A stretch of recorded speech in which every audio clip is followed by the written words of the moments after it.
Hello dear students, welcome in Sapna Web Economics class. Today we are going to discuss about poverty. You know very well about poverty. Today our topic is poverty in India. Poverty in India. जब भी हम कोई topic पढ़ते हैं तो सबसे पहले ना हम उसको डिफाइन कैसे करें, एक्सप्लेन कैसे करें, हमें ये पता होना चाहिए, समझ आना चाहिए। रट्टाफिकेशन करना एक बात है, लेकिन किसी चीज या कॉन्सेप्ट को समझ के लिखना ही गलत बात होती है। तो अब हम सबसे पहले जब पॉवर्टी की बात कर रहे हैं तो इट मींस हम वहाँ पर जब किसी अपने नियर बाय किसी पर्सन को देखते हैं तो हम कैसे उसको कैटेगराइज करते हैं कि ये पुअर है या फिर नॉन पुअर है। हम क्या करते हैं, अगर किसी एक्स पर्सन के पास फूड एवेलेबिलिटीज नहीं है तो हम क्या कहते हैं कि पुअर है, ठीक है। किसी के पास अगर क्लोथिंग नहीं है तो इट मींस हम उसको कौन सी कैटेगरी में यूज करते हैं, पुअर में। अगर हम देखते हैं किसी के पास फाइनेंस शॉर्टेज है तो वहां पर हम क्या कहेंगे, पुअर पर्सन, ठीक है। तो ऐसे जब हम इन फैसिलिटीज की बात कर रहे हैं, यानी कि लैक ऑफ फैसिलिटीज की बात कर रहे हैं, चाहे हम फूड्स की बात कर रहे हो, क्लोथिंग की बात कर रहे हो या फिर हम क्लीन वाटर की बात कर रहे हैं, क्लीनिंग हाउस की हम बात कर रहे हैं, ठीक है। तो वो सब हम किस में यूज कर रहे हैं, पार्ट ऑफ पॉवर्टी, ठीक है। दैट मींस हम वहां पर क्या बात कर रहे हैं, पुअर या फिर पॉवर्टी। अब हमारा क्या आता है, नेक्स्ट हमारी डेफिनेशन होती है कि हम किसी भी पॉइंट को या किसी भी कॉन्सेप्ट को एक्सप्लेन करने के लिए करेक्ट डेफिनेशन यूज करते हैं। तो करेक्ट डेफिनेशन में हमें क्या लिखना है, ये तो हम समझने के लिए यूज कर रहे थे कि ये शॉर्टेज ऑफ फैसिलिटीज या लैक ऑफ फैसिलिटीज की हम जो बात कर रहे थे, दैट मींस हम वहां पर क्या कह रहे हैं, हम उसको क्या कर रहे हैं, अंडरस्टैंड कर रहे हैं कि ये वाली चीज यहाँ पर हम इसको ऐड कर लेंगे या फिर इससे हम इसको डिफाइन करते हैं। बट करेक्ट डेफिनेशन से हम उसको क्या करते हैं, एक्सप्लेन करते हैं। हमने यहाँ पर डेफिनेशन लिखी हुई है, poverty is a state or condition in which a person, यहाँ पे जो हमारा फोकस होगा डेफिनेशन में, तो हमने यहाँ पर देखना है कि ये पॉइंट जो हमने लिखा हुआ है, in which a person और community, ठीक है, lack the financial resources and essentials for a minimum standard of living.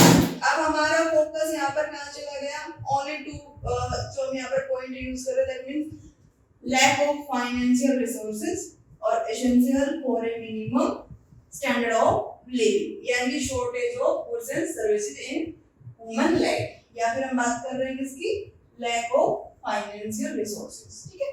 यहाँ पर पैसों की कमी आ गई, लोगों के पास पैसे नहीं है, तो दैट मींस हम उसको किसमें काउंट कर रहे हैं, पुअर या पॉवर्टी में, ठीक है। या फिर हमारे पास जो मिनिमम स्टैंडर्ड लिविंग के लिए जो गुड्स होनी चाहिए थी उनकी हमारे पास क्या नहीं है, शॉर्टेज है, इट मींस हम वहां पर क्या बात कर रहे हैं, फिर पॉवर्टी या फिर पुअर पर्सन की बात। इसमें हमने एग्जांपल लिया हुआ है, for example food, clothing, shelter और मेडिकल अटेंशन, ओके। तो we can say that poverty is जो the lack of financial resources and essential for minimum standard of living, this is the poverty. Next हम इसको, poverty तो हमने देख लिया, लेकिन हम पॉवर्टी के बाद क्या करते हैं, काउंट कैसे करें पॉवर्टी को। अब पॉवर्टी ओनली हम शॉर्टेज ऑफ गुड्स के लिए बेसिस पे तो हम काउंट नहीं कर सकते। अब क्या करते हैं, गवर्नमेंट उसके लिए क्राइटेरिया डिसाइड करता है। तो यहाँ पर हमने क्या किया हुआ है, 2 क्राइटेरिया डिसाइड किए हैं। First is we can divide in 2 parts, criteria parts. First is minimum calorie consumption and second is minimum consumption expenditure, ठीक है। कि कैलोरी कंजम्पशन कितना हो, इनटेक कैलोरी कंजम्पशन कितना किया जाए in rural area and urban area. कि urban area के जो लोग हैं उनको पर डे कैलोरी कितनी मिलनी चाहिए। अगर हम रूरल एरिया की बात कर रहे हैं तो रूरल एरिया में पर डे कैलोरी कंजम्पशन कितना होना चाहिए पर पर्सन। तो यहाँ पर हमने लिखा हुआ है मिनिमम कैलोरी कंजम्पशन मींस, यहाँ पर हम क्या शो कर रहे हैं, 2400 calorie per person per day in rural area. जब हम रूरल एरिया की बात कर रहे हैं तो पर पर्सन कितनी कैलोरी कंजम्पशन होना चाहिए, 2400 calorie per person per day, ठीक है। ये यहाँ पर फोकस करना है हमें, पर पर्सन की बात कर रहे हैं और हम पर डे की बात कर रहे हैं कि एक दिन में किसी एक्स पर्सन की बात कर रहे हैं तो एक्स पर्सन जो होगा वो कितनी कैलोरी कंज्यूम करेगा, 2400 कैलोरी इन रूरल एरिया। जो रूरल एरिया उसकी हम बात कर रहे हैं। अब हम बात करते हैं किसकी, urban area. In urban area calorie intake 2100 calorie per person per day in urban area. तो अर्बन एरिया में कितना रहेगा 2100। अब जो डिफरेंस हमने यहाँ पे शो किया है 2400 इन रूरल और 2100 इन अर्बन। अब ये माइंड में सेट कर लो आप कि जो रूरल एरिया है वहां पर हम बेसिकली जो डिपेंडेंस ऑन एग्रीकल्चर सेक्टर की बात कर रहे हैं कि जो पीपल है वो किस पे डिपेंड कर रहे हैं, एग्रीकल्चर सेक्टर पे बात कर रहे हैं, प्राइमरी सेक्टर पे डिपेंड कर रहे हैं। तो इट मींस वहां पर जो कैलोरी इनटेक होगा वो भी क्या होगा, ज्यादा होगा। तो इसलिए हमने यहाँ पर कितना शो किया है 2400।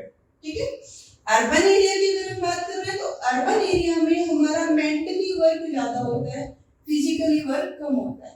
तो इसलिए हम कैलोरी कंजम्पशन जो यूज करते हैं वो अर्बन एरिया से कम होगा। तो यहाँ पर हमने लिया है 2100 और रूरल में हमने लिया है 2400। ठीक है। तो कॉन्सेप्ट को जब भी आप याद रखते हो तो माइंड में सेट करके याद रखो, रट्टाफिकेशन नहीं करना। नेक्स्ट है हमारा मिनिमम कंजम्पशन एक्सपेंडिचर। यहाँ पर गवर्नमेंट इस वाले पॉइंट से सेटिस्फाई नहीं है क्योंकि 2100 कैलोरीज और 2400 कैलोरीज में कुछ प्रॉब्लम थी, क्राइटेरिया मतलब फुलफिल नहीं हो पा रहा था अकॉर्डिंग टू जो मेथड था। उसके लिए सेकंड मेथड इंट्रोड्यूस किया गया, क्राइटेरिया डिसाइड किया कंजम्पशन एक्सपेंडिचर। अभी हमने जो समझा that is the minimum calorie consumption. Calorie consumption हो गया था, उसके बाद हमारा जो सेकंड क्राइटेरिया डिसाइड किया गया था वो था मिनिमम कंजम्पशन एक्सपेंडिचर। ओके। अब मिनिमम एक्सपेंडिचर में हमने क्या देखना है, per month per day expenditure in rural area and urban area. तो रूरल एरिया में कितना होगा, अर्बन में कितना होगा वो हमने यहाँ पे शो किया हुआ है। हम यहाँ पर शो कर रहे हैं 816 rupees in rural and 1407 rupees in urban area. ठीक है। तो क्या डिसाइड किया अकॉर्डिंग टू क्राइटेरिया कि 816 रुपीज क्या होना चाहिए per month in rural area, और अगर हम बात कर रहे हैं अर्बन की तो 1407 इन urban area per month expenditure पर पर्सन। अब उसके बाद हम देख रहे हैं अगर हम डे में यहाँ पर कन्वर्ट कर देते हैं कि डे का कितना होना चाहिए, पर डे कंजम्पशन कितना होना चाहिए, तो मिनिमम जो है around 32 rupees per day in rural area.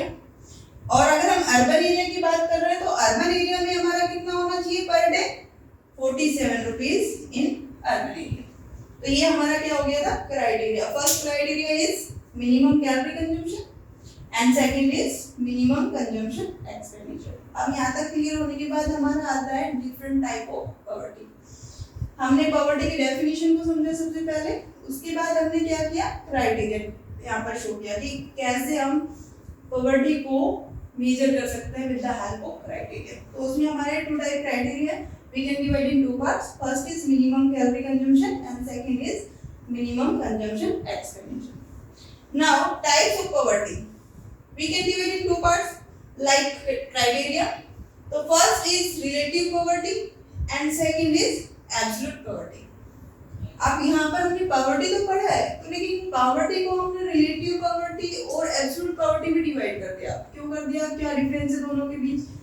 अगर हम बात कर रहे हैं सबसे पहले लैक ऑफ रिसोर्सेज की, जहाँ पर हम बात कर रहे हैं lack of goods and services की बात कर रहे हैं, that is the part of absolute poverty.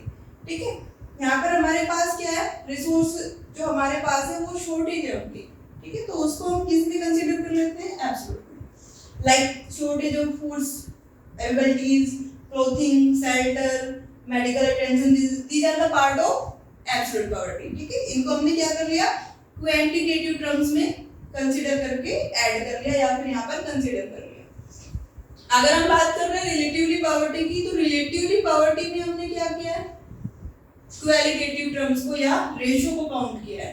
तो दैट मींस जब हम रिलेटिव की बात कर रहे हैं तो इट मींस हम क्या कर रहे हैं यहाँ पर one person comparison to another, किसी एक पर्सन का कंपैरिजन कर रहे हैं किसके साथ, अदर पर्सन के साथ, कि एक्स पर्सन अमीर है किससे, वाई पर्सन से। तो यहाँ पर हमने क्या कर दिया, कंपैरिजन कर दिया। तो वो किसका पार्ट हो जाएगा, रिलेटिव पॉवर्टी। तो बस इसमें हमने क्या कर दिया, डेफिनेशन लिख दी। First is relative poverty. तो relative poverty means poverty defined in comparison to other person standing in the economy. For example, A is relatively poor than B. A person क्या है, पुअर है, किससे, बी पर्सन से।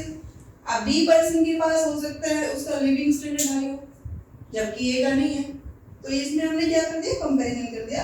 तो यहाँ पर हमारा कौन सा पार्ट बन गया पॉवर्टी का, relative poverty. Second is absolute poverty. Absolute poverty जैसे हमने अभी बताया था, absolute poverty is a condition where household income is below a necessary level of income। यहाँ पर देखो हमने क्या कंसीडर किया है, मेन फोकस हम किस पे कर रहे हैं, इनकम पे कर रहे हैं, ठीक है।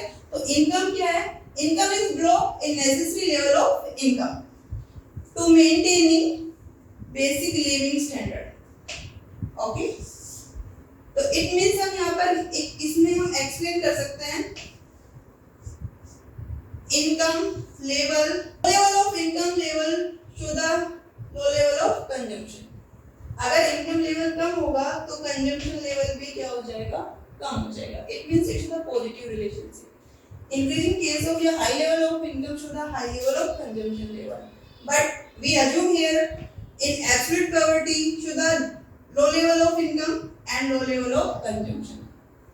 Now second type is absolute poverty। अभी हमने डिफरेंस किया था कि रिलेटिव पॉवर्टी और एब्सोल्यूट पॉवर्टी क्या डिफरेंस है, तो हमने उसको इजी टर्म्स में एक्सप्लेन भी कर दिया था, मतलब सिंपल मीनिंग में उसको एक्सप्लेन भी किया था, बट फिर से हम यहाँ पर विद द डेफिनेशन उसको हम एक्सप्लेन कर रहे हैं। तो करेक्ट डेफिनेशन में हमें क्या लिखना है यहाँ पर, absolute poverty is a condition where household income, देखो यहाँ पर फोकस करना हमें किस पर, इनकम लेवल पर।